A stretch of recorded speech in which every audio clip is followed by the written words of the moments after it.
नमस्कार, prime time में आपका स्वागत है। मैं हूं साक्षी सभरवाल। सबसे पहले आज की कुछ बड़ी खबरों पर एक जानकारी। सुप्रीम कोर्ट ने 370 संबंधी दायर याचिकाओं पर 11 जुलाई को सुनवाई करेगा। इस सुनवाई से कश्मीर केंद्रित दलों ने ढेर सारी उम्मीदें लगाई हैं। उमर और महबूबा मुफ्ती ने सुप्रीम कोर्ट की सुनवाई संबंधी खबर का स्वागत किया है।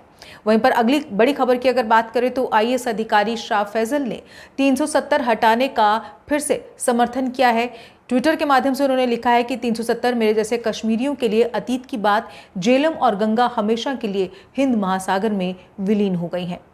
अब बात अमरनाथ यात्रा से जुड़ी हुई 6597 श्रद्धालुओं का 5वां जत्था पवित्र गुफा की ओर रवाना हुआ है। छोटे बड़े 253 व्हीकल्स में 2122 यात्री बालटाल और 4475 पहलगाम गए हैं श्रद्धालु।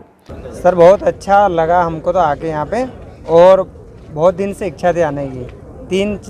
हमने देवास में रजिस्ट्रेशन करवाया, वहाँ पे नहीं हुआ, मेडिकल कैंसिल हो गया। फिर हमने सावन में जाके कराया। मतलब हम 4-5 दिन से उसी चक्कर में लगे थे कि ये करवाना है और आए हैं। तो फाइनल यही कहेंगे कि भोले बाबा हमारी यात्रा पूर्ण करें और हम सभी का कल्याण करें। हम सभी बर्फानी बाबा के भक्त हैं और हम सबकी मनोकामनाएं पूरी हो और सभी भक्तजनों का कल्याण हो। बम बम बोले। वहीं पर भूकंप के झटकों की बात करें तो आज 4.7 तीव्रता का भूकंप से लद्दाख कांपा। मंगलवार सुबह करीब 7:38 पर कारगिल से करीब 401 किलोमीटर उत्तर में महसूस किए गए भूकंप के झटके।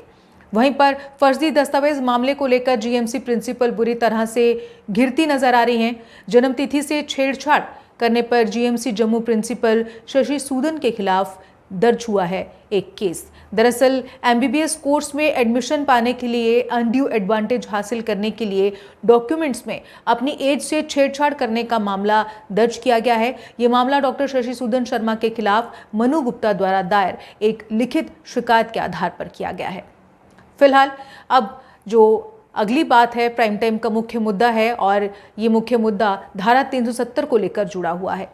वैसे आपको बता दें कि 5 अगस्त 2019 के बाद से धारा 370 कुछ विरोध के बावजूद सुर्खियां बटोर रही है। आज भी धारा 370 सुर्खियों में रहा क्योंकि इस मामले को लेकर दायर याचिकाओं पर सुप्रीम कोर्ट द्वारा 11 जुलाई से सुनवाई शुरू होगी, जिसके बाद से कश्मीर केंद्रित दलों की उम्मीदों को पंख लग गए हैं।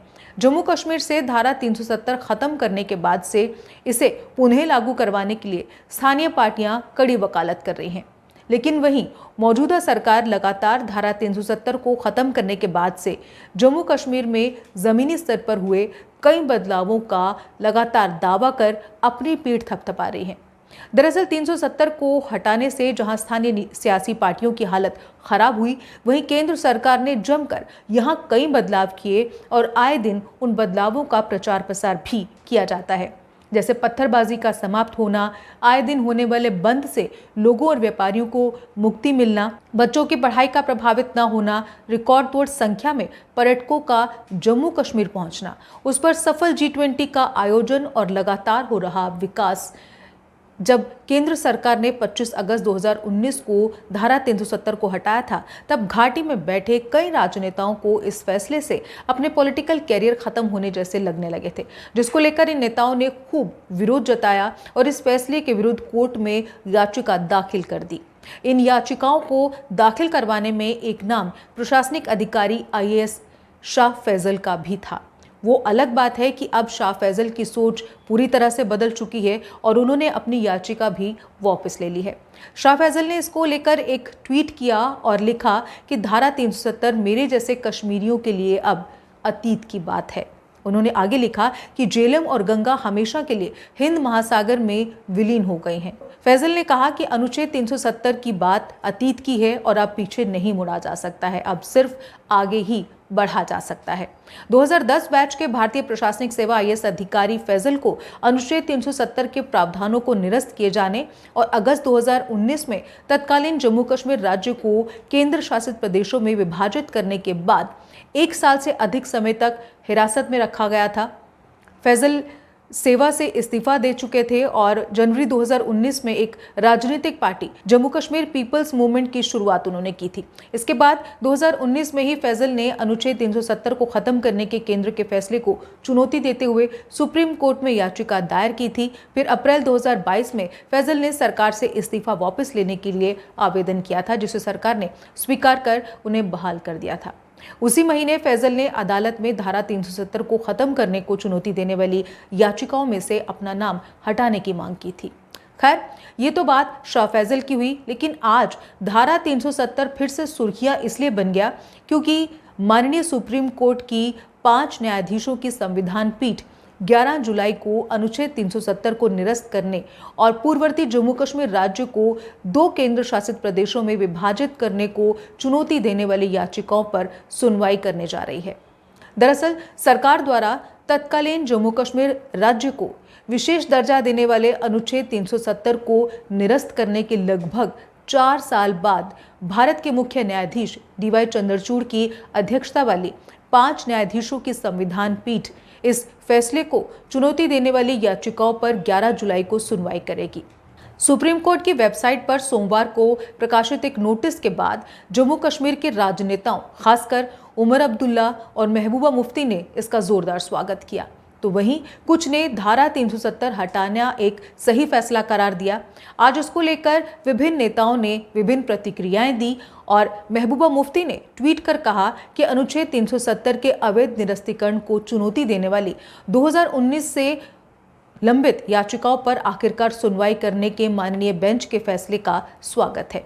मुझे उम्मीद है कि जम्मू कश्मीर के लोगों के लिए न्याय बरकरार रहेगा और न्याय दिया जाएगा।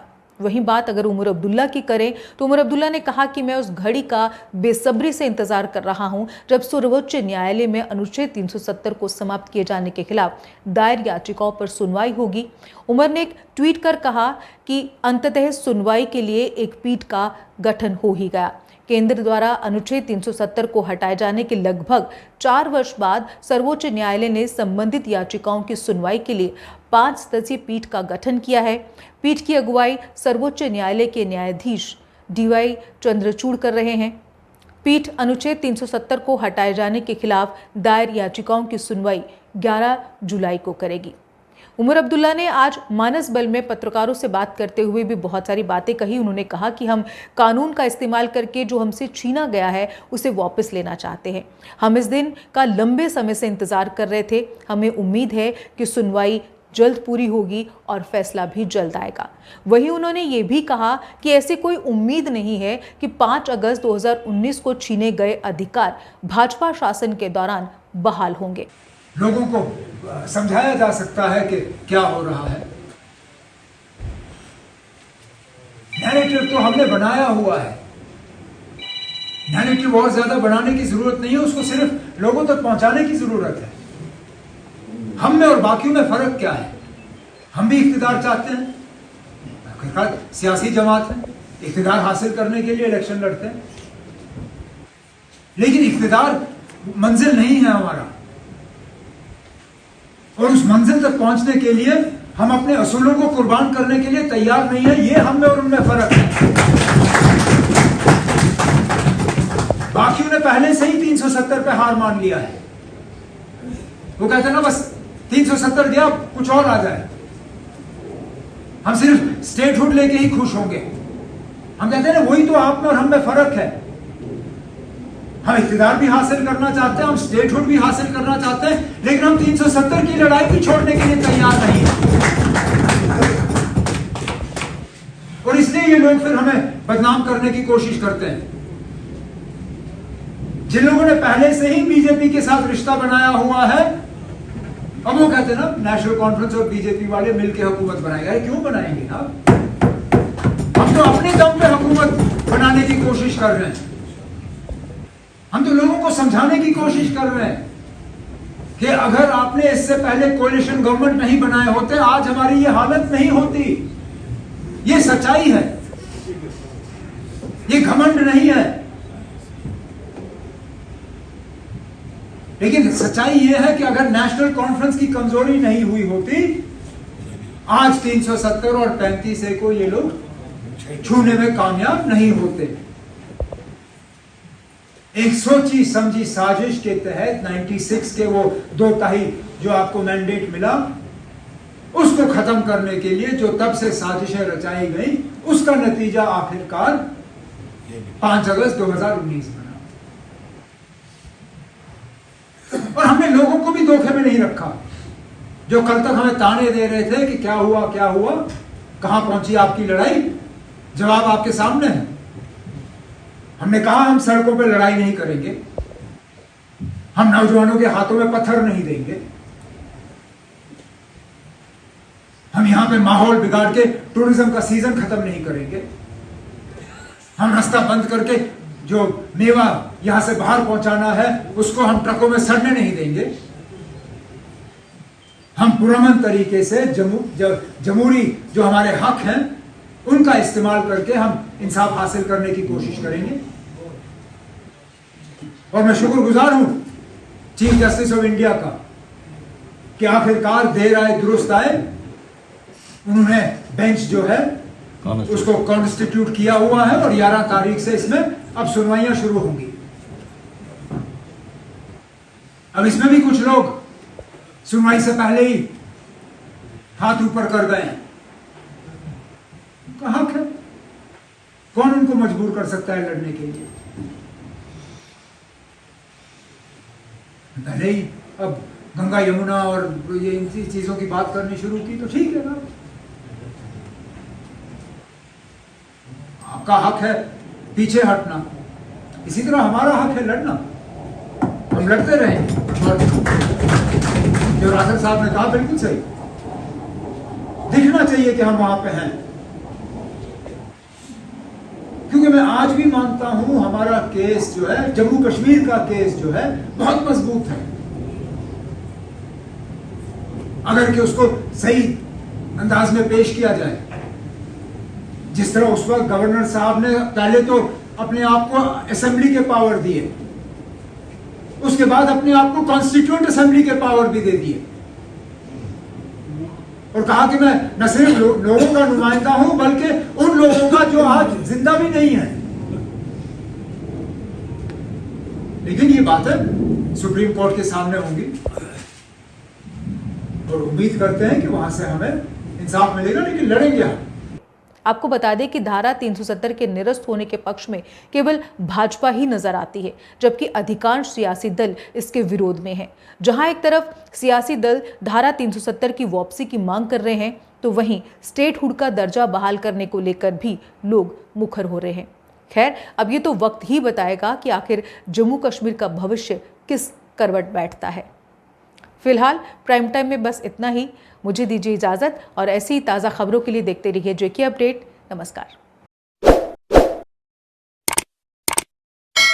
जम्मू कश्मीर की खबरों के लिए जुड़े रहिए जेके अपडेट के साथ।